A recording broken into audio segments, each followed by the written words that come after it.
Hello guys and girls, welcome back to another video. In this one I wanted to talk about the Persona 25th anniversary event and how it was such a disaster, or a mess at the very least. Now today is a sad day because they announced that there will not be a Persona 6 announcement or gameplay being shown at the P-Sound event. This whole anniversary event was kind of a disaster because Persona 5 didn't get those sales from just the Japan market. Lots of people from like all around the world bought this game and was like, yeah, I really like Persona, and yeah, they kind of dropped the ball with providing actual better merchandise for West audiences and having more events that were more catered towards the West market. I understand the pandemic definitely had an effect on things.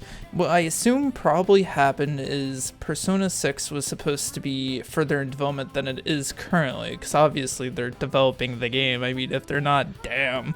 But regardless, pretty much they might have been strained on staff, and if they couldn't feel like they could provide anything, then they just didn't show it.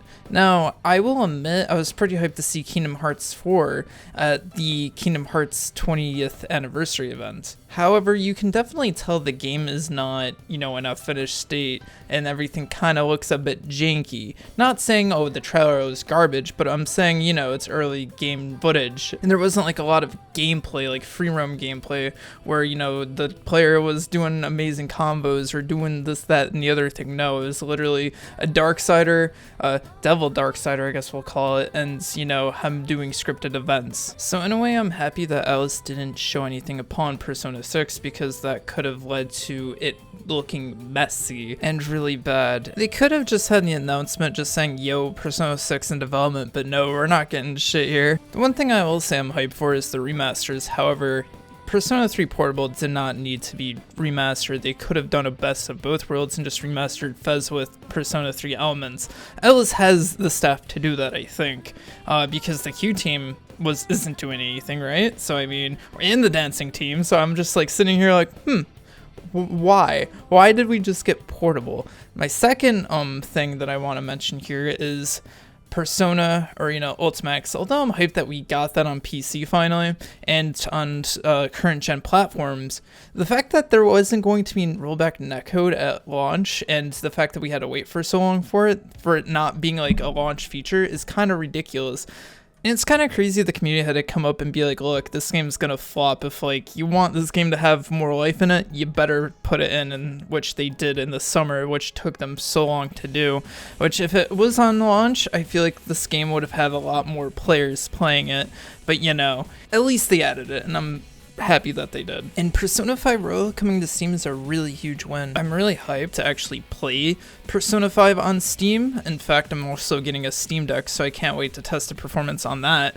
But just in general, I think this could have been a lot better of a event rather than announcing like remasters for old games. They could have announced, Persona 5 Arena Ultimax or something along those lines, and I think people would have been just as happy. However, P5S was definitely a flop due to other reasons, which I made a very lengthy video, which you can watch here, about my thoughts and opinions upon that game. I strongly didn't like it because of certain aspects of the developers behind it, but regardless to say, I'm just happy they're not throwing stuff out like they were probably thinking about doing with Persona 5 Strikers. But I'm also a bit salty at the fact that they're charging full price for Persona 5 Royal for PlayStation users who already own the PS4 version. That should not be a thing, because I was going to test it initially, but I'm just not going to do that now. I'm not even going to showcase a comparison, because screw buying that version for the PS5. I'd just rather buy it on Steam and be able to have more freedom with my games and mod it specifically. At the end of the day, although this event was kind of a dumpster fire, I think enjoyed the remasters that were announced. I just wish we could have gotten Persona 6 announced at the P-Sound event, at the very least. But beggars can't be choosers, and I'm not going to be ungrateful and entitled to it, because I'm not saying, oh, Atlus is a crap company. I'm just thinking that they overhyped this event a little too much, along with the canceled announcements and so on and so forth. So with that being said, I hope you guys enjoy this video. Leave a comment, subscribe if you really enjoyed the video, and I'll see you guys in the next one. Peace.